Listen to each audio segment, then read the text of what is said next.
Mara okwefumiitiriza ennyo n'okwerowooza n'okwogeraganya n'abantu b'enjawulo nammwe mikwano gyange nate omulundi guno nsazeewo omulundi ogwokubiri okwewaayo nkwatira ekibiina kyaffe fulaga wa pulezidenti wa Uganda.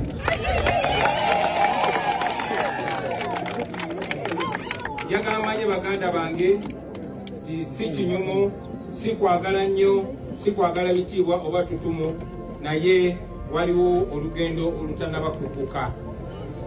Olwaleero mwandibadde mundaba ne baganda bange kuba buli we mundaba wonna Edi Mutwe ambeera ku sayidi oba ebiseera gye bivuddeko nga Edi Mutwe bw'abaawo ku security kubako abantu nga Bamachete. Nina ne mikwano gyange mingi nga Bakibalama eyali neba wange Magere, nga Mwami Damulira eyali muwagizi waffe ennyo okuva ewa Kiseka n'abalala bangi esobodde kubeera nabo olunaku lwaleero. Naye ndi musanyufu ti baganda baffe bakiikiriddwa. Kyakitiibwa nti olunaku lwaleero nzize ne maama wa Edi Ssebuufu gwe tumanyi nga Edi Mutwe abeerewo olwaleero. Ndi musanyufu nti olwaleero ndi ne maama wa Machete wa Sekitoleko Yasini, kubanga Sekitoleko taliiwo, Edi Mutwe ali mukomera ne Machete bali mukomera awatali musango.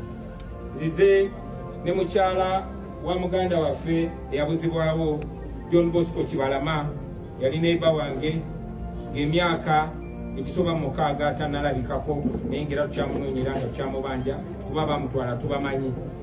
Nzize ne mukyala Damulira, Mwami Damulira bamubuzaawo yali akolera wa Kiseka paka olunaku lwaleero tannaba kulabikako.